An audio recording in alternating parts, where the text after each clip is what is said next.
من يهده الله فلا مضل له ومن يضلله فلا هادي له ونشهد أن لا إله إلا الله وحده لا شريك له ونشهد أن سيدنا ومولانا محمدا عبده ورسوله أرسله بالحق بشيرا ونذيرا صلى الله تعالى على خير خلقه سيدنا محمد وآله وصحبه أجمعين أما بعد فأعوذ بالله من الشيطان الرجيم بسم الله الرحمن الرحيم يا أيها الذين آمنوا هل أدلكم على تجارة تنجيكم من عذاب أليم تؤمنون بالله ورسوله وتجاهدون في سبيل الله بأموالكم وأنفسكم ذلكم خير لكم إن كنتم تعلمون صدق الله مولانا العظيم وصدق رسوله النبي الكريم إن الله وملائكته يصلون على النبي يا أيها الذين آمنوا صلوا عليه وسلموا تسليما اللهم صل على سيدنا ومولانا محمد معدن الجود والكرم وآله وبارك وسلم صلاة وسلاما عليك يا سيدي يا رسول الله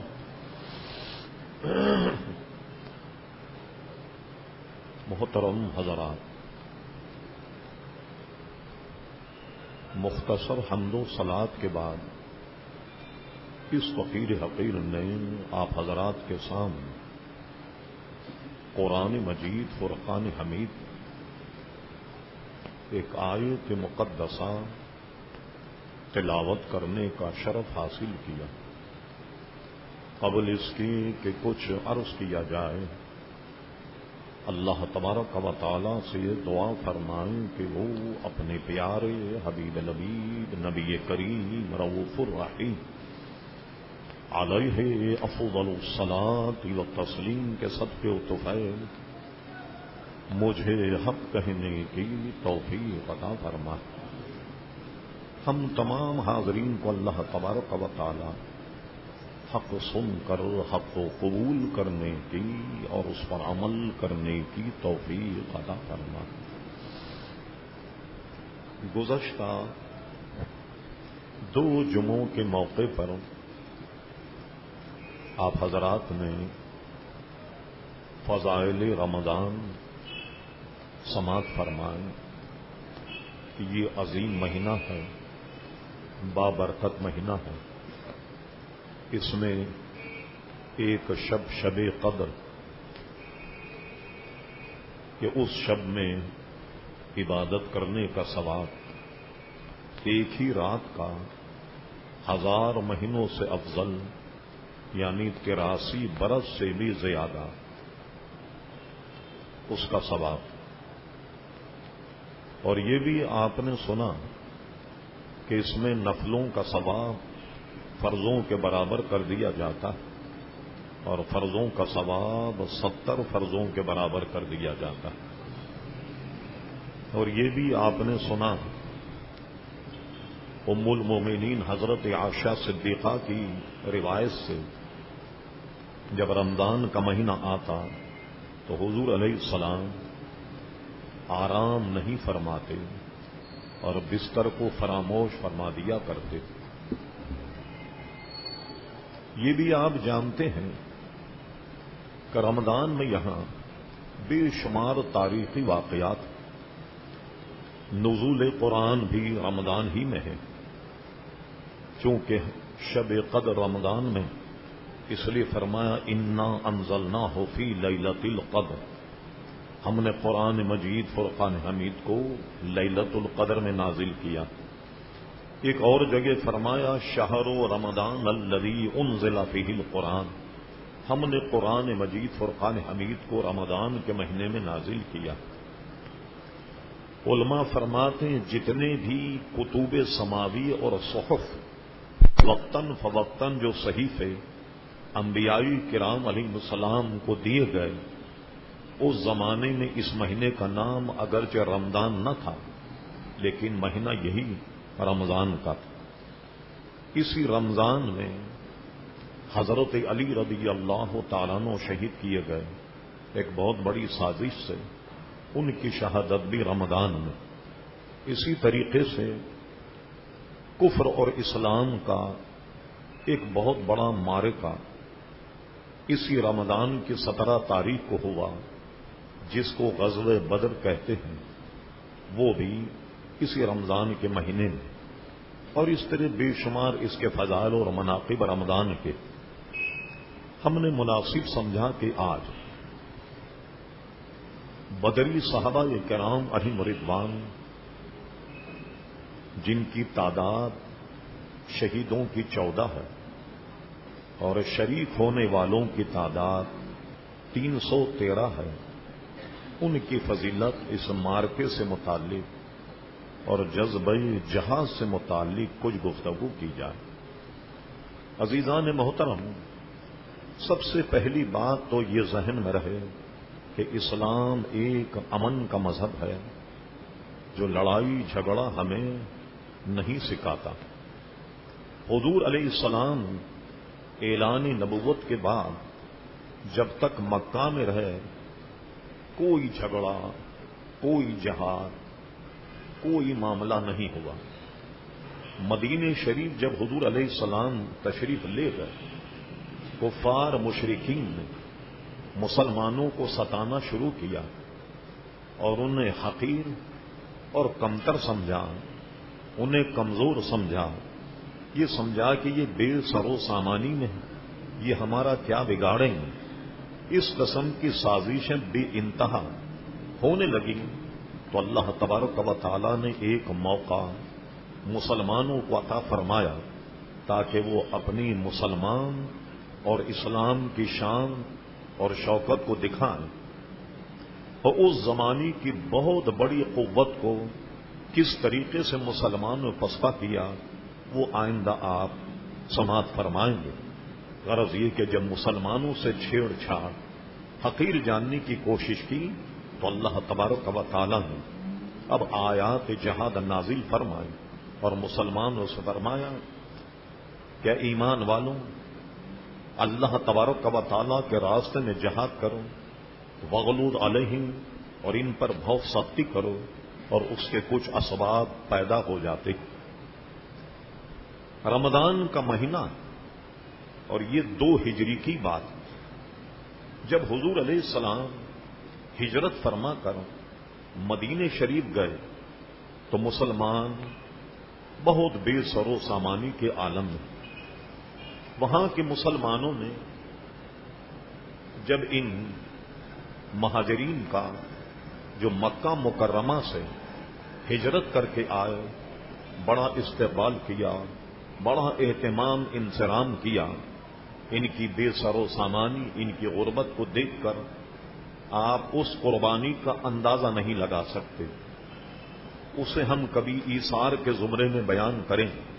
کسی کے پاس ایک مکان تھا، 2 مکان تھے، ایک اپنے بھائی کو دے دیا، ایک میں خود رہا. پیسے دھیلے سے جو مدد ہو سکتی وہ کی، اناج وغیرہ سے جو مدد ہوتی وہ کی. اور آپ سن کر حیرت زدہ رہ جائیں گے، شاید دنیا کی تاریخ میں کبھی ایسا نہیں ہوا کہ کسی مسلمان کے پاس اگر 2 بیویاں تھیں، ایک بیوی کو طلاق دے کر اور عدت گزارنے کے بعد اپنے دوسرے بھائی سے اس کا نکاح کر دیا. اس قربانی کا آدمی کبھی سوچ بھی نہیں سکتا. غرض یہ کہ بے سر و سامانی اور غربت میں یہ حضرات وہاں رہے، اور اس کے بعد میں کفار مشرکین نے ان سے چھیڑ چھاڑ عزیزان گرامی شروع کر دی. سب سے پہلے تو آپ کے ذہن میں یہ رہے کہ جب کوئی حالات ایسے ہو جائیں کہ اسلام اور مملکت اسلام کو بچانے کا موقع آئے، تو ایسے موقع پہ اللہ تبارک و تعالی نے جہاد کو فرض کیا. یہ بھی اسلام کا ایسا ہی فریضہ ہے جیسے نماز، روزہ اور زکوٰۃ. دونوں میں فرق یہ ہے کہ اس زمانے کا کابر علماء اب کہیں کہ تم پر جہاد فرض ہے تو ہمیں جہاد کرنا پڑے گا. اور کس طریقے سے جہاد کرنا پڑے گا کہ جس کا جو منصب ہے اس اعتبار سے وہ جہاد عزیزان گرامی کرے. اب آئیے اس سلسلے کو کہ یہ جہاد اور کافروں سے جو مارکا ہو جائے، اس کی فضیلت میں رب کریم نے ہم نے ایک آیت تلاوت کی، اسی کا ترجمہ کرتے ہیں. رب کریم کا ارشاد، یا ایھا الذین آمنوا، اے ایمان والوں، ہل ادلکم علی تجارت، کیا میں تمہیں ایسی تجارت نہ بتا دوں، تنجیکم من عذاب علیم، جو تمہیں دردناک عذاب سے بچا لے. کیا میں تمہیں ایسی تجارت نہ بتا دوں؟ وہ تجارت کیا ہے؟ کوئی سامان کا فروخت کرنا ہے، کوئی خریدنا ہے، کچھ بیچنا ہے. وہ تجارت کیا ہے؟ فرمایا وہ ایسی تجارت ہے کہ جو تمہیں عذاب علیم سے بچا لے. اور وہ تجارت یہ ہے تو تؤمنون باللہ ورسولہ، ایمان لاؤ اللہ تبارک و تعالی پر اور اس کے رسول پر. وہ تجاہدون فی سبیل اللہ، اور جہاد کرو اللہ تبارک و تعالی کی راہ میں. کیسے جہاد کرو؟ فرمایا کہ تؤمنون باللہ ورسولہ تجاہدون فی سبیل اللہ باموالکم وانفسکم ذالکم خیر لکم ان کنتم تعلمون. اپنی جان سے، اپنے مال سے جہاد کرو، اگر تم جانو سمجھو تو یہ تمہارے لیے بہتر ہے. تو اللہ تبارک و تعالی نے اسی طرح جہاد کی آیات نازل فرمائیں، اور حضور علیہ السلام نے جہاد کے فضائل اور مناقب اتنی حدیثیں بیان کی. بخاری شریف، مسلم شریف، صحیح ستہ میں ایک پورا باب ہے کتاب الجہاد، مختلف حدیثیں، اور اس کے علاوہ جتنی آپ کو سینکڑوں کیا ہزاروں حدیثیں ملیں گی جو جہاد کے فضائل اور مناقب پر حضور علیہ السلام نے ارشاد فرمائی، جن میں سے ہم صرف آج 2 پیش کرتے ہیں. ان دونوں حدیثوں کو امام بخاری، امام مسلم دونوں نے نقل فرمایا. پہلی حدیث کے راوی حضرت ابو ہریرہ رضی اللہ تعالیٰ عنہ فرماتے کہ جب مسلمان جہاد کے لیے نکل جاتا تو جب تک وہ واپس نہ آ جائے وہ جناب صائم الدہر اور قائم اللیل ہے، اور ایسا جیسے رات دن وہ تلاوت کر رہا ہو. صائم الدہر کا مطلب یہ ہے کہ ہمیشہ روزہ رکھنے والا. قائم اللیل کا مطلب یہ ہے ہمیشہ راتوں کو جاگ کر کی عبادت کرنے والا تا وقت کہ جہاں سے واپس نہ آ جائے. وہ ایسا ہے جیسے ہمیشہ روزہ رکھ رہا ہے اور ہمیشہ نماز پڑھ رہا ہے اور ہمیشہ اللہ تبارک و تعالیٰ کی تلاوت کر رہا ہے، اور یہ ثواب اسے اس وقت تک ملتا رہے گا جب تک کہ وہ واپس اپنے گھر نہ آ جائے. اس وقت تک یہ ثواب عزیزان گرامی اس کو ملتا رہے گا. اسی طرح حضور نے ارشاد فرمایا 2 قطرے ایسے کہ جو اللہ تبارک و تعالیٰ کو بہت پسند ہیں. وہ 2 قطرے کیا ہیں؟ فرمایا ایک تو وہ آنسو کا قطرہ جو آدمی کی آنکھ سے خدا کے خوف سے نکلا ہو. اللہ کا ڈر اور خوف جب طاری ہو جائے اور اس خوف میں جو قطرہ اس کی آنکھ سے نکل جائے، یہ ایک قطرہ اللہ تبارک و تعالیٰ کو بہت پسند ہے. اور ایک وہ خون کا قطرہ جو اللہ تبارک و تعالیٰ کے جہاد میں اس کے بدن سے نکلے، یہ 2 قطرے اللہ تبارک و تعالیٰ کو بہت پسند۔ یہ صرف ہم نکات عرض کر رہے ہیں تاکہ آئندہ گفتگو ہی جو مختصر ہے وہ رہ نہ جائے۔ فرمائے کہ شہید کا خون کا قطرہ جب نکلتا ہے تو زمین پر گرنے سے پہلے اللہ تبارک و تعالیٰ اسے قبول فرما لیتا، اور اس کے بعد ایک حدیث شریف میں فرمایا کہ اے مسلمانوں، کبھی تم نے سنا یا دیکھا نہیں ہوگا ایک آدمی کو جنت مل جائے اور جنت میں جانے کے بعد اللہ تبارک و تعالیٰ اس سے پوچھے کہ کچھ چاہیے، وہ جنت کی کوئی نعمت نہیں مانگتا، اس لیے کہ جنت وہ نعمتیں کہ جن کو نہ کانوں نے سنا نہ آنکھوں نے دیکھا۔ اب جنت میں چلے جانے کے بعد آدمی کیا مانگے گا؟ یہ سارے کام جتنے بھی دنیا میں آدمی کرتا، روزہ ہے، حج ہے، زکوٰۃ ہے، بے شمار قسم کی عبادت کی مشقتیں ہیں، یہ سب آدمی اس لیے جھیلتا کہ اللہ اس کا رسول اس سے راضی ہو جائے اور اسے جنت مل جائے۔ گزشتہ جمعہ آپ نے حدیث شریف سنی، حضرت سلمان فارس فرما یہ وہ مہینہ ہے اللہ تعالیٰ سے جنت مانگو اور جہنم سے پناہ مانگو، سب کام آدمی جنت کے لیے کرتا۔ بھائی جب جنت میں چلا جائے اب کسی اور چیز کی اس کو کیا ضرورت؟ لیکن فرما ایک شخص ایسا یا وہ حضرات کہ جو جنت میں جائیں، وہ کون لوگ ہیں؟ جو جنت میں جانے کے بعد رب کریم ان سے فرمائے گا کہو کچھ اور چاہیے، کوئی نعمتوں میں کمی تو نہیں رہے گی، کچھ اور نعمتیں چاہیے؟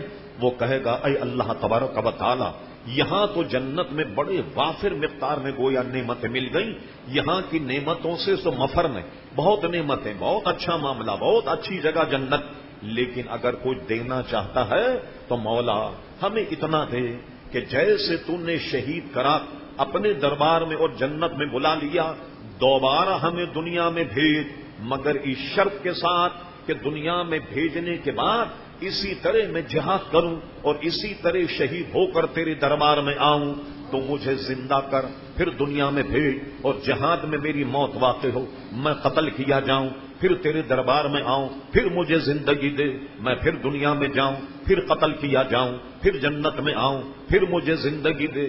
گویا وہ کئی زندگیاں مانگ رہا، تو جنت میں جانے کے باوجود کوئی آدمی اگر رب سے کچھ مانگ رہا ہو تو وہ عزیزان گرامی شہید ہے۔ رب کریم فرماتا نہیں، میری قدرت نے یہ طے کر لیا کہ جو آدمی یہاں آ جائے اسے میں دوبارہ نہیں بھیجوں گا، اس لیے میں تمہیں وہاں تو نہیں بھیجوں گا، مگر اتنا تو معلوم ہوا کہ شہید جنت میں جانے کے باوجود بھی لذت شہادت، منصب شہادت کا اتنا زیادہ متمنی ہوگا کہ 10 مرتبے دنیا میں آئے اور اس کے بعد زندہ کر کے آئے اور پھر اسی طرح شہید کیا جائے۔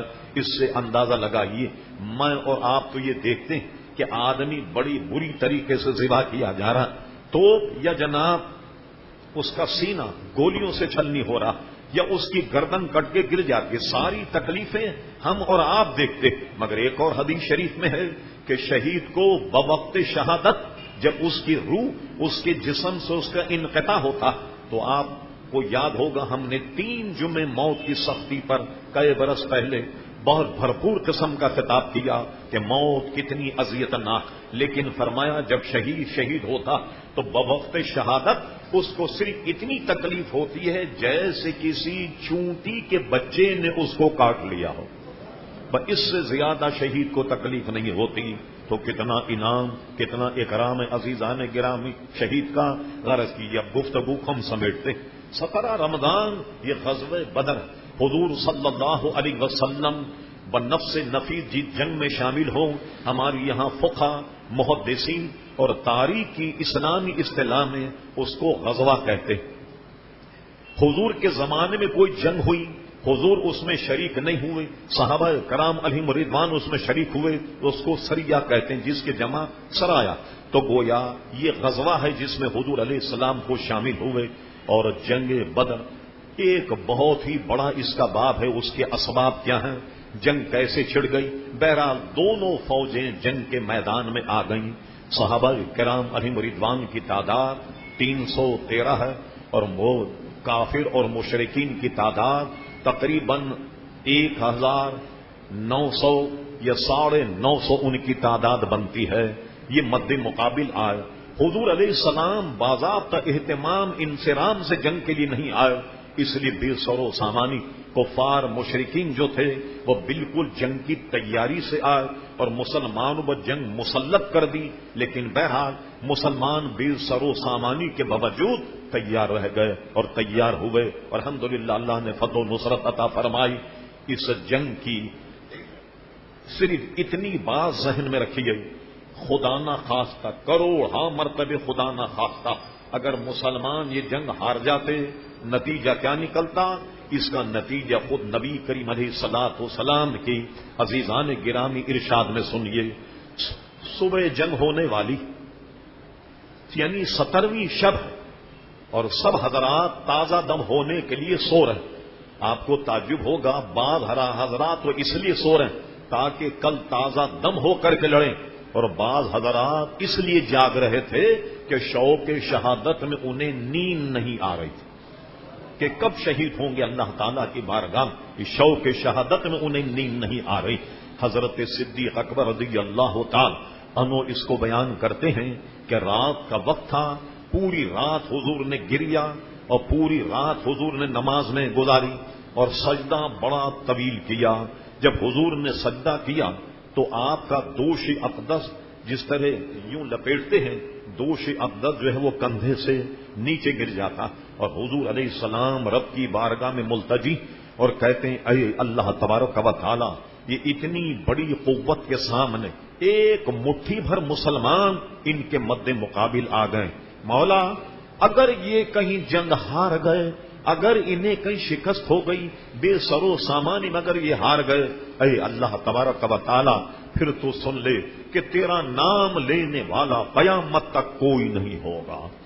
اس سے اس غرضے کا اندازہ لگائیے کہ یہ ایسے مسلمانوں کے شہ پارت، یہ ایسے جیوٹ اور ایسے ارباب حل و عقد، یہ ایسے صاحب برائے لوگ تھے کہ اگر یہ اس میں شہید ہو جاتے تو اسلام کو کتنا بڑا دھچکا لگتا کہ حضور ربی کریم کی بارگاہ میں اور آپ تو اتنی جرت نہیں، وہ تو اللہ کے حبیب، کہا مولا اگر یہ مٹھی بھر مسلمان آج مٹ گئے اور یہ آج شکست کھا گئے تو قیامت تک تیرا نام لینے والا کوئی نہیں ہوگا۔ صدیق اکبر ان کو دلاسا دے رہے ہیں، حضور اٹھائیے اپنا سر، اللہ تبارک و تعالیٰ نے تو آپ سے فتح و نصرت کا وعدہ کیا اور اللہ تبارک و تعالیٰ اپنا وعدہ پورا فرمائے گا۔ یہاں محدثین میں ایک نازک بحث چھڑ گئی جس کو ہم نہیں چھیڑنا چاہتے۔ کیا بات کہ حضور علیہ السلام تو گریہ وزاری کر رہے ہیں اللہ کے دربار، اور صدیق اکبر ان کو تسلی دے رہے ہیں کہ نہیں آپ بے فکر رہیے، سر اٹھائیے، اللہ اپنا وعدہ پورا فرمائے۔ کیا یقین کی منزل میں ابو بکر صدیق نبی کریم علیہ الصلوۃ والسلام سے افضل یہ اعلیٰ تھے؟ اس پر جتنے سوالات بد مذہب بے دینوں کی طرف سے اٹھتے ہیں، اس کے ہمارے اہل سنت جماعت کے امام المحدثین امام الائمہ شاہ عبدالحق محدث دہلوی رحمۃ اللہ تعالی علیہ ہر سوال کا جواب بڑا مدلل اپنی کتاب مداری النبوت میں اس غزوہ بدر کے باب میں ایک ایک سوال کا جواب دیا جو بہت ہی کافی شاف اور واقعی ہم اس طرف نہیں جاتے۔ یوں کہہ دیں حضور کی توجہ ادھر نہیں، صدیق اکبر بار بار توجہ دلاتے، حضور علیہ الصلوۃ والسلام نے سر اٹھایا اور صبح ہونے کے بعد اب میدان جناب جنگ کا گرم ہو گیا۔ اللہ اکبر، وہ گھمسان کی جنگ چلی، صحابہ کرام علیہم رضوان بے سر و سامانی، اور ادھر حال یہ ہے عزیزان گرامی کہ پورا کفر کے شہ پارے۔ حضور علیہ السلام نے فرمایا مسلمانوں دیکھ لو، اب کافر اور مشرکین نے اپنے نہایت عمدہ قسم کے لوگ اپنے شہ پارے اب تمہارے حوالے کر دی، اب دیکھو کیا ہوتا۔ کیا مطلب تھا کہ اس میں بڑے بڑے جیوٹ قسم کے لوگ انہوں نے جنگ میں جھونک دیے، ظاہر ہے کہ وہ اگر مر جائیں تو کافروں کو بہت بڑا دھچکا لگے گا۔ حضور علیہ السلام صفیں سیدھی فرما رہے، صحابہ کرام علیہم رضوان کو ہدایت جاری کر رہے، اور جرت کا معاملہ اس سے اندازہ لگائی۔ حضور علیہ السلام نے فرمایا اب آپ دیکھ رہے ہیں کہ مڑبھیڑ ہونے والی کفار مشرکین اتمام حجت طور پر غلاموں، کوئی معاملہ اگر پیش آئے تو دیکھو بھاگو گے تو نہیں، پیٹھ تو نہیں دکھاؤ گے، اللہ اکبر. صحابہ کرام علیہم رضوان نے کہا حضور ہم موسیٰ علیہ السلام کی قوم کے لوگ نہیں کہ جب موسیٰ علیہ السلام اپنی قوم کو جہاد کے لیے میدان میں لائے تو ساری فوج پیچھے ہو گئی اور موسیٰ علیہ السلام سے کہنے لگے موسیٰ آگے بڑھو تم اور تمہارا خدا دونوں جہاد کرو اور ہم یہاں بیٹھ کر تماشا دیکھیں گے. اللہ اکبر کرتے ہیں حضور آپ حکم فرما کر دیکھیے آپ کے آگے آپ کے پیچھے آپ کے دائیں آپ کے بائیں جس طرح ہم اپنی جانوں کا نذرانہ پیش کریں گے آپ خود ملاحظہ فرما لیجئے گا کہ ہم اپنی جانیں کس طریقے سے آپ پر نچھاور کرتے ہیں. اور آپ کہتے ہیں کہیں بھاگو گے تو نہیں. حفیظ اس کو قلم بند کرتا. حفیظ کہتا ہے معاذ اللہ یہ شیوا ہی نہیں ہے با وفاؤں کا پیا ہے دودھ ہم نے اپنی غیرت والی ماؤں کا. نبی کا حکم ہو تو کود جائیں ہم سمندر میں ارے جہاں کو غرق کر دے نعرہ اللہ اکبر. آپ حکم فرما کر کے دیکھیے اللہ اکبر. یہ جذبات جب حضور علیہ السلام نے دیکھ سمجھ گئے کہ فتح و نصرت آج مسلمانوں کے قدم چومے. اور جس وقت جنگ کا آغاز ہوتا اللہ اکبر بے شمار صحابہ کرام علیہم رضوان جنگ میں کودتے اور وہ ہنر دکھاتے کہ انہیں اپنی جان کی بالکل بھی پرواہ نہیں. ایک صحابی کھجور کھا رہے تھے. کہا حضور کیا اس جنگ میں جو شہید ہو جائے کیا سیدھا وہ جنت میں جائے گا؟ فرمایا بالکل وہ جنتی ہے. انہوں نے کیا کیا جو کھجور کھا رہے تھے کھجور کو پھینک کر اور اس کے بعد جہاد میں چلے جاتے اور اس کے بعد وہ شہید ہو جاتے. کھجور کھانے کی دیر تک انہوں نے گوارا نہیں کی اور بڑے بڑے جو شہ پارے تھے کفار مشرکین کے وہ خاک و خون میں لوٹنے لگ گئے. ارے بڑے تو تھے اپنی جگہ بڑے. حضرت عبد الرحمان ابن عوف فرماتے کہ جنگ کا بازار گرم تھا اور میری ٹانگوں میں 2 بچے آ گئے. ایک کا نام بڑا قصہ ان کا طویل ہے ہم جائیں تو وقت بہت زیادہ لگے گا. ایک کا نام تھا معاذ ایک کا نام تھا معوذ اور انہیں تو حضور علیہ السلام جہاد میں جنگ کے لیے بھرتی بھی نہیں کر رہے مگر کیا ہوا انہوں نے اتنی ضد کی کہ ان کو شامل کر لیا گیا. وہ شوق شہادت میں اتنے منہمک تھے اور اتنے مصر تھے کہ ان کے کہنے پر انہیں شریک کر لیا گیا. اور شریک کرنے کے بعد یہ دونوں حضرات نے کیا کیا اپنا ہدف بنایا ابو جہل کا اس کو ماریں. جنگ کا میدان گرم. ابن حشام لکھتا ہے مورخ کہتے ہیں 2 چھوٹے بچے میری ٹانگوں میں آ گئے. تلواروں کی برسات ہو رہی. ارے میں نے دیکھا یہ 2 بچے یہ کیا کریں یہ تو ایک تلوار کا بھی عوض نہیں یہ تو پتہ نہیں کس طریقے شہید کر دیے جان. پوچھا بچوں یہاں تم کیا کر رہے؟ کچھ رشتہ داری تھی ان کے آپس میں. انہوں نے مخاطب کر کے کہ چچا یا احترام میں کہا چچا عبد الرحمان ہم نے یہ بتائیے کہ ابو جہل کہاں. ابو جہل کا ان کو سب تعجب ہوا وہ اتنا نڈر قسم کا آدمی اور یہ اس کو کیسے ماریں یہ تو دونوں چھوٹے بچے. انہوں نے کہا تم ابو جہل کا کیا کرو گے؟ دیکھیے وہ یہ بھی بہت نقطے کی بات ذہن میں رکھ. یہ کہتے تھے وہ کافر ہے وہ مسلمان ہے وہ بے ایمان ہے اسلام قبول نہیں کرتا اس لیے ہم مارنا چاہتے ہیں. انہوں نے کیا کہا سنیے انہوں نے کیا کہا. کہتے ہیں کہ ہم نے اس کو ہدف اس لیے بنایا کہ ہم نے سنا ہے کہ وہ پیارے مصطفیٰ کو گالیاں دیتا. ایک کافر تو وہ ہے جو کفر میں منہمک ایک مشرک تو وہ ہے جو شرک کرتا مگر کافر اس دے سب سے زیادہ بے ایمان سب سے زیادہ خطرناک آدمی وہ ہے جو پیارے مصطفیٰ کو گالی. وہ کافروں سے بھی بدتر ہے مرتد بے ایمان سے بھی بدتر کہ جو پیارے مصطفیٰ کو گالیاں دے. حفیظ کہتا ہے عبد الرحمان ابن عوف نے کہا بچوں اس کی تو حفاظت کر رہا ہے فوج کا ایک دستہ. بچوں نے کہا دیکھتے ہیں یہ دستہ کب تک روکے گا اسرائیل کا رستہ. آپ ذرا بتائیے کیا. وہ جناب اپنے تمام ساز و سامان سے لے عبد الرحمان ابن عوف پہچان گئے. کہا بچوں یہ ابو جہل. تو یہ دونوں بچے تلوار لے کر جیسے شکرا اپنے شکار کی طرف دوڑتا قوت ایمانی سے اس کی طرف اتنے دوڑ اور دوڑنے کے بعد میں دونوں بچوں نے مار مار کر ابو جہل کو ڈھیر کر دیا. اور اس کو ڈھیر کرنے کے بعد کیا ہوا اس کا لڑکا اکرما ابھی تک ایمان وہ نہیں لائے. انہوں نے دیکھ کر ایک صاحبزادے پر تلوار ماری ان کا بازو ٹوٹ گیا. یہ تاریخ کا اہم عزیزان گرامی حصہ ہے. یہ بازو ٹوٹنے کے بعد یہ جو چمڑے کا تسمہ اس سے یہ بازو لٹکنے لگا. دوسرے ہاتھ میں انہوں نے تلوار لے لی اور اس سے اپنا بچاؤ کرنے لگے، اور اکرما کے پیچھے اتنے دوڑے کہ وہ ان کی تاب نہ لا کر کے وہ بھاگ گیا، مگر اس جہاد اور تلوار چلانے میں یہ ہاتھ ان کو بہت پریشان کر رہا تھا۔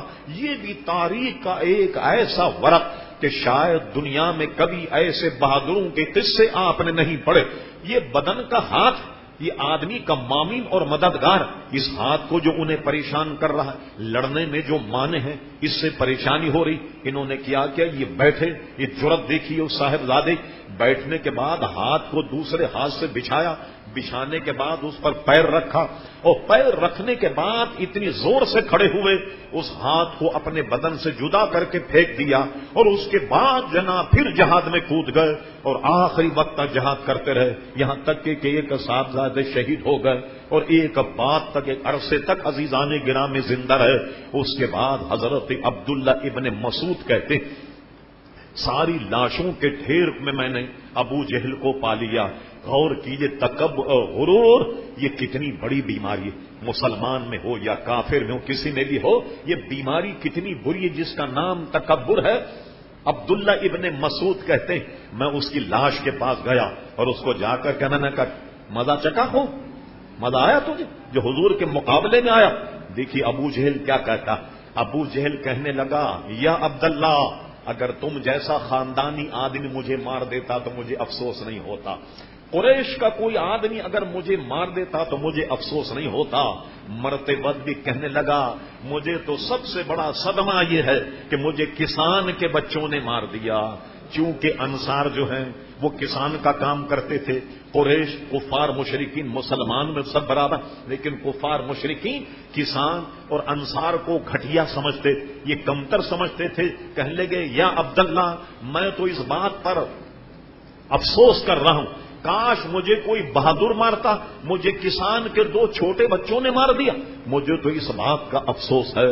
پھر حضرت عبداللہ ابن مسعود نے اس کا سر کاٹا اور حضور علیہ السلام کی بارگاہ میں اس کو رکھ دیا۔ حضور نے اس کو دیکھ کر فرمایا کہ یہ اس زمانے کا فرعون ہے، اسے فرعون قرار دیا، اور اس کے بعد مسلمانوں کی تاب نہ لا کر عزیزان گرامی کفار مشرکین اپنا اسلحہ، اپنا سامان چھوڑ کر کے بھاگ نکلے۔ مسلمان جن کا تعاقب کر سکتے تھے ان کو پکڑ لیا، جو بچ گئے وہ سیدھے مکہ کی طرف بھاگے۔ نتیجہ یہ نکلا کہ 14 مسلمان شہید ہوئے، صرف 14، اور کافروں کے تعداد 70 تھی، ان کی تعداد 70 ہے، اور مسلمانوں نے بھاگ کر جن کافروں کو پکڑا ان کی تعداد بھی 70 ہے۔ 70 قید کر لیے گئے، 70 مار دیے گئے، اور جو بچے وہ سب کا سب اپنا مال متا چھوڑ کر، اپنے ہتھیار چھوڑ کر سب کے سب بھاگ گئے۔ حضور علیہ الصلوۃ والسلام ایک گڑھا کھودا، اور گڑھا کھودنے کے بعد فرما سب ان کی لاشوں کو اس میں بھر دو، یعنی اس کو تدفین یا مسلمانوں کے دفنانا نہیں، ان کی بدبو سے کوئی بیماری نہ پھیلے، ان کی بدبو سے ہمیں پریشانی نہ۔ ایک گڑھے میں ڈالا، اور گڑھے میں ڈالنے کے بعد پتھر مٹی سب ان کے گڑھے میں بھر دیا۔ حضرت عمر فاروق رضی اللہ عنہ کی روایت کہ جب ان کو گڑھے میں ڈال دیا گیا، حضور نے کافروں سے مخاطب ہو کر کہا اب بتاؤ خوب مزہ چکھا، جو میرے خدا نے مجھ سے وعدہ کیا وہ سچا ہے یا نہیں؟ ان سے گفتگو فرما۔ حضرت عمر کہنے لگے یا رسول اللہ صلی اللہ علیہ وسلم یہ تو مرے ہوئے، کیا یہ سنتے ہیں؟ حضور نے ارشاد فرما عمر یہ جو مرے ہوئے کافر ہیں یہ تم سے زیادہ سنتے، یہ تم سے زیادہ سنتے ہیں۔ اللہ اکبر۔ اسی لیے بعض لوگوں نے کہا کہ مردہ سنتا نہیں، لا تسمع الموتى والی آیت لاتے ہیں کہ قرآن مجید فرقان حمید میں ہے کہ مردہ تو سنتا نہیں ہے۔ ارے وہاں مردے سے مراد کافر ہے۔ عزیزان گرامی جو ہدایت کی بات نہیں سنتے وہ اس سے مراد۔ اس مسئلے پر کسی کو تحقیق کرنی ہو تو اعلیٰ حضرت امام اہل سنت کا ایک ضخیم فتویٰ جو 250-300 صفحات پر مشتمل ہے، حیات المواد، اس کا مطالعہ فرمائیے کہ مردہ سنتا ہے یا نہیں۔ یہاں میں ایک حدیث شریف اس بات عذاب قبر سے بیان کرتا ہوں۔ حضور علیہ السلام قبرستان سے گزرے اور قبر والوں کو مخاطب کر کہا السلام علیکم یا اہل القبور، اے قبر والوں تم پر سلامتی ہو۔ اور حدیث شریف میں ہے کہ یہ قبر والے تمہارے سلام کو سنتے بھی ہیں اور تمہارے سلام کا جواب بھی دیتے ہیں۔ سن کے جواب بھی دیتے ہیں. غرض ان کو تو اس طرح دفن کر دیا گیا. اور اس کے بعد حضور کی عادت شریف یہ ہے، جس غزوے میں آپ شرکت فرمائیں، فتح و نصرت کے بعد 3 دن وہاں قیام فرمایا کرتے تھے. 3 دن قیام فرمایا، سارا مال غنیمت جو ہے وہ سب کو لپیٹا. اور لپیٹنے کے بعد یہاں سے آپ صفرا ایک مقام ہے جو مدینے کی جانب راستہ جا رہا، صفرا کے مقام پر حضور علیہ السلام پہنچے. یہ بھی ذہن میں رہے کہ 13 صحابہ کرام تو یہاں شہید ہو گئے اس جنگ میں، 13 جن کو وہیں دفنایا گیا. 14 جو میں کہہ رہا تھا کہ 14 صحابہ اس میں شہید ہوئے. ایک حضرت عبیدہ بن حارث، یہ اس وقت زندہ تھے، زخمی بہت تھے. صفرا میں جب حضور نے قیام فرمایا تو حضرت عبیدہ بن حارث کا انتقال ہوا، لہذا ان کی قبر وہیں ہے. کافی عرصے پہلے جب ہم گئے اس کے کچھ وہاں نشانات تھے، وہ ہم نے الحمدللہ وہاں فاتحہ پڑھی. صفرا مقام پر حضور نے مال غنیمت تقسیم فرمایا، اور مال غنیمت تقسیم کرنے کے بعد حضرت عثمان غنی کا حصہ بھی نکالا. وہ شریک نہیں تھے جنگ، ان کا حصہ بھی نکالا کہ عثمان غنی کا یہ حصہ. اور اس کی بنیادی وجہ یہ ہے کہ جب آپ جہاد کے لیے مدینہ منورہ سے چلے، حضرت عثمان بھی آئے، فرما نہیں تم نہیں چلو. کا وجہ کیا؟ کہا حضرت رقیہ جو حضور کی صاحب زادی حضرت عثمان غنی کی زوجہ، فرما تم ان کی خدمت کرو اور تم جہاد میں نہ جاؤ. حضرت عثمان غنی بہت مایوس ہوئے، لیکن سرکار ابد قرار کا حال دیکھ، اللہ تعالیٰ کے دربار میں ان کا مقام اور ان کی رفت اور بلندی دیکھیے. جب وہ رونے لگے، کفے افسوس کہ میں تو جہاد سے محروم رہ گیا، ثواب سے محروم رہ گیا. سرکار نے فرمایا عثمان تم اپنی بیوی کی تیمارداری کرو، اور رہا اجر و ثواب کا معاملہ تم گھر بیٹھ کر ان کی تیمارداری کرو، بدر کا ثواب ہم تمہیں عطا فرمائیں. باوجود اس کے کہ بدر میں شریک نہیں، لیکن بدر کا ثواب حضور نے انہیں عطا فرما دیا. اور نہ صرف یہ کہ بدر کا ثواب عطا فرمایا، بلکہ بدر میں جو مالی غنیمت ہاتھ آیا حضرت عثمان غنی کو بھی اتنا ہی حصہ دیا گیا جو عزیزان گرامی بدری صحابہ کرام علیہم رضوان کو دیا گیا. اور حضور کی عادت شریف یہ ہے کہ غزوے میں کامیابی کے بعد ایک گھوڑ سوار تیز سواری پر مدینہ منورہ پہنچتا، حضرت زید بن حارثہ، ان کو پیغام دے کر بھیجا. انہوں نے آن کر مدینہ شریف میں اعلان کر دیا الحمدللہ حضور علیہ السلام اور مسلمانوں نے جنگ جیت لی، اور کافروں کو بہت ہی منہ کی کھانی پڑی. مگر ایک افسوس یہ ہوا کہ فتح و نصرت کی خبر جب مدینہ منورہ میں آئی، حضرت رقیہ کا انتقال ہو گیا، اور انہیں اس وقت قبر میں اتارا جا رہا تھا تو زید ابن حارثہ یہ خبر لے کر آئے کہ الحمدللہ جنگ بدر کا مارکا جو ہے وہ ہم نے سر کر لیا. اب مسلمان جب واپس آئے حضور کی معیت میں بڑا والہانہ استقبال مسلمانوں نے حضور علیہ السلام اور بدری صحابہ کرام علیہم رضوان عزیزان گرامی کیا. اب لیجیے دوسری طرف ملاحظہ فرمائیے آپ، اگرچہ بہت ہو گیا، یہ بچے کچے کفار مشرکین جب مکہ پہنچے تو یہ اتنے ذلیل اور خوار ہوئے کہ اتنے بڑے بڑے ان کے سورما مار دیے گئے، تم سے کچھ نہیں بن پڑا. اللہ اکبر اللہ اکبر.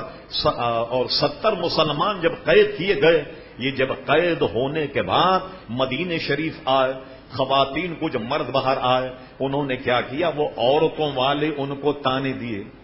کمبخت تو بڑے دلیر بن کر کیا ہے، دیکھا کیسے ذلیل کیا ہوا. اور ایک قیدی کو دیکھا کہ اس کے پیر میں بیڑی پڑی تھی. ایک خاتون نے کہا رے تجھے کیا ہو گیا کہ عورتوں کی طریقے سے بیڑیاں ڈالا؟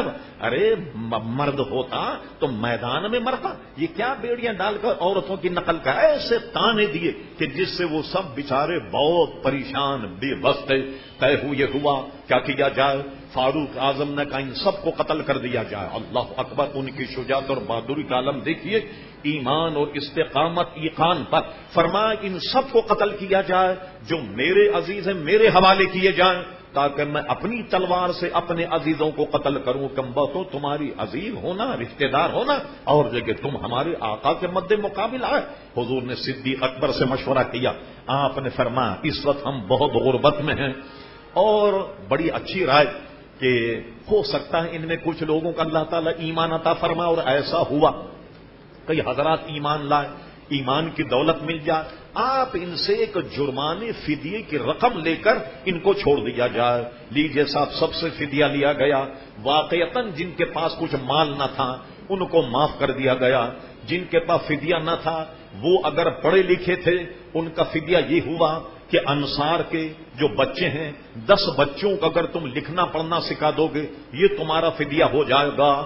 آپ کو حیرانی ہوگی اس گرفتاروں میں حضور کے سگے چچا حضرت عباس بھی، جو ابھی تک اسلام نہیں لائے.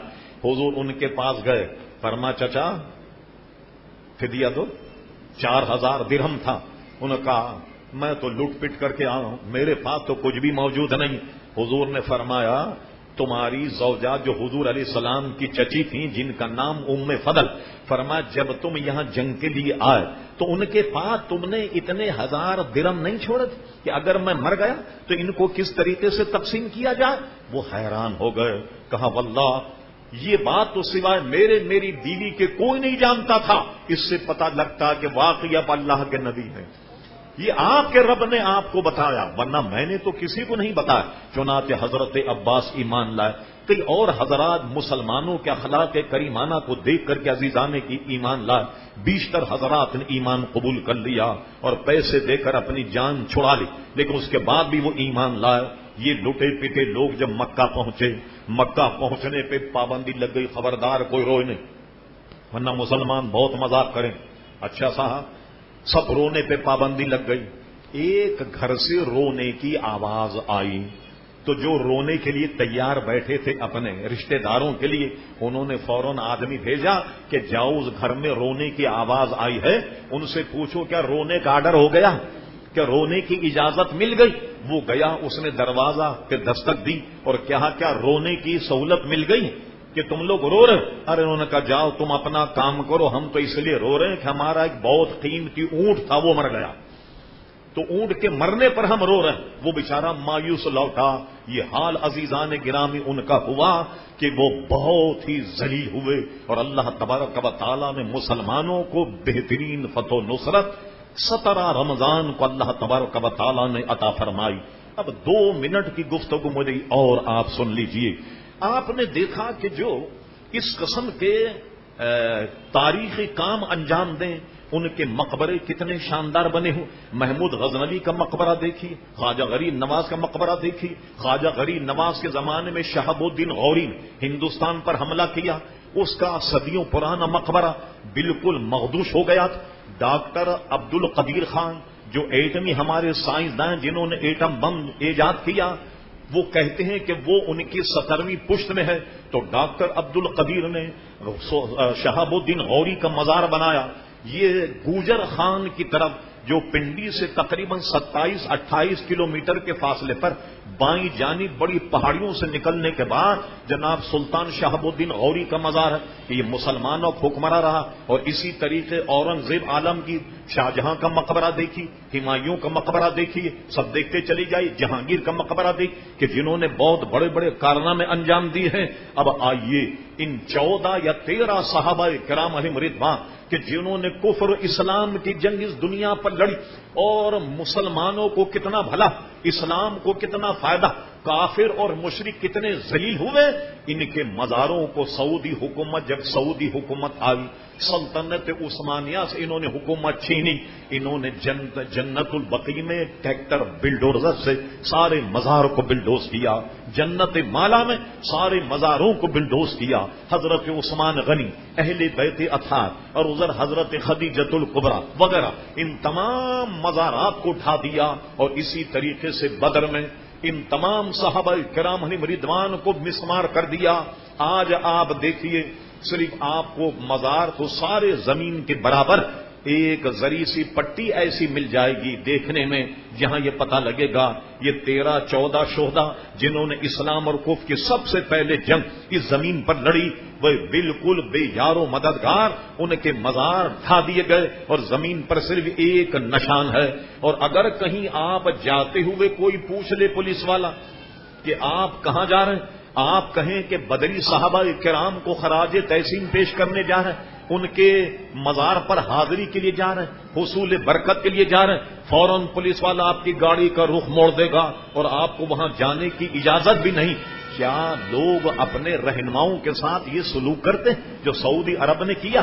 کتنا افسوسناک۔ اور اس کے اگینسٹ آپ دیکھیے، آپ سن 7 ہجری خیبر کا قلعہ فتح ہوا، جو یہودیوں کا قلعہ، آپ کو سن کے تعجب ہوگا، یہودیوں کا قلعہ ابھی تک محفوظ ہے، باڑ لگا دی گئی تاکہ نشانی باقی رہے، جتنے بھی یہودیوں کے آثار وہ سارے باقی۔ مکہ کے میوزیم دیکھیے، عبدالعزیز، عبداللہ شاہ، جتنے بادشاہ گزرے، ان کے گھوڑے کی زین اور ان کی لگام، ان کا وہ پہننے کا احتجاج، ان کے جبے، یہ سب کے سب وہاں باقی ہیں۔ اگر مٹایا گیا تو اسلامی نشانی کو مٹا دیا گیا، وہ ان کے نزدیک شرک ہے۔ کیا اپنے بہادروں کے ساتھ کوئی قوم یہ سلوک کرتی جو سعودی عرب نے عزیزان گرامی کیا؟ اللہ اکبر۔ غرض یہ کہ یہ ایک بہت بڑا معرکہ تھا، صحابہ کرام علیہم رضوان نے اسے سر کیا اور رہتی دنیا تک سبق دیا کہ دیکھو ہتھیار وغیرہ وغیرہ یہ چیزیں تو اپنی جگہ ہیں، لیکن مومن کی جرأت کو بھی بہت بڑا دخل ہے کفار مشرکین سے جنگ جیتنے کا۔ اور حضور فرماتے کہ قوم اگر مکمل طور پر جہاد چھوڑ دے تو اللہ تبارک و تعالی ایسی بلا اور وبا میں اسے مبتلا کر دے گا کہ جس کا کوئی علاج نہیں ہوگا۔ اور فرمایا کہ جب تک جہاد کرتے رہو گے اسلام کی شوکت بڑھتی رہے گی، اسلام کی شان جو ہے وہ بڑھتی رہے گی، مگر افسوس کہ اتنے ممالک ہونے کے بعد جذبہ جہاد سرد پڑ گیا، بلکہ امریکہ کے ایما پر ہماری کورس کی کتابوں سے جہاد کا عنوان نکال دیا گیا۔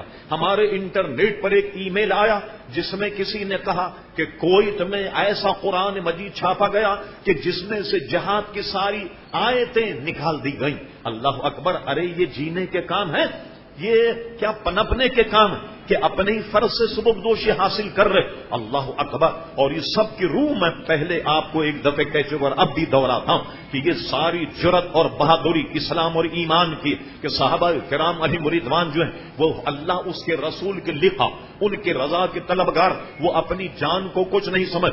پہلی ہجری سے لے کر کے آپ 100 ہجری تک آپ چلے جائیں، کس طریقے سے مسلمانوں نے فتح کیا۔ ارے یہاں سے لے کر بغداد، بصرہ، یہ کیسے فتح؟ اسپین کا اگر آپ تاریخ پڑھ لیں، وہ جرأت مندی کے ساتھ موسیٰ بن نصیر، طارق بن زیاد، آپ تاریخ پڑھیے تو یہ تو فتح کرتے کرتے فرانس کے 3 شہر کو فتح کر گئے، مگر افسوس کہ اپنے محسنوں کی ہم نے عزیزان گرامی قدر نہیں۔ اگر میں آپ کو موسیٰ بن نصیر اور طارق بن زیاد کے انتقال کے آخری واقعات بیان کر دوں کہ ان محسنوں کے ساتھ بادشاہوں نے کیا سلوک کیا، آپ دیواروں میں سر ماریں گے کہ ہمارے اتنے بڑے محسن جو پورے یورپ کے فاتح تھے، ان سے اس زمانے کے بادشاہوں نے کیا سلوک کیا عزیزان گرامی۔ اور دیکھیے جنگ بدری صحابہ اور دیگر کے ساتھ ہم نے کیا سلوک کیا، کیا یہ جینے کے طریقے ہیں؟ اللہ اکبر۔ حضرت عمر فاروق کا ایک جملہ ذہن میں رکھیے کہ جب تک مسلمان اس پر عمل پیرا رہے مسلمانوں کی شان اور شوکت بڑھتی رہی۔ فاروق اعظم کے زمانے میں قیصر و کسریٰ جو سپر پاور، ان کو مسلمانوں نے پیروں تلے رون دیا، بیت المقدس تک پہنچ گئے، بغداد، بصرہ، ایران، قیصر، یہ سب کو رون دیا۔ کسی نے پوچھا کہ یا امیر المومنین آپ کی قوت کا راز کیا ہے جو ساری دنیا کو چیلنج کر دیا اور چلی جا رہی یہ فوجیں، بظاہر کوئی قوت آپ کے پاس نظر نہیں آتی؟ فاروق اعظم نے کتنا پیارا جملہ کہا، وہ دل میں لکھ لیجئے اور دل کے گھر میں راسخ کر لیجئے۔ فرما سنو ہماری طاقت کا راز، ہماری طاقت کا راز یہ ہے کہ تمہارے بادشاہوں نے تم سے زندگی سے محبت کرنا سکھایا اور ہمارے نبی نے ہمیں موت سے محبت کرنا سکھایا۔ جس آدمی کو موت سے محبت ہو جائے وہ ناقابل تسخیر ہوتا، جسے موت سے محبت ہو جائے اس کو مسخر نہیں کیا جا سکتا۔ یہ مال، دولت، بال بچوں، جاو حشمت نے ہمیں بزدل بنا دیا ہے، اس لیے آج کوئی مسلمان کارنامہ سر انجام نہیں دے رہے۔ اللہ تعالی ہماری حالتوں کو سنوارے۔ پیارے مصطفیٰ اور ان 14 شہدائے بدر کے صدقے و طفیل مسلمان و جرأت وہ ہمت پیدا فرما دے۔ وما علینا الا البلاغ۔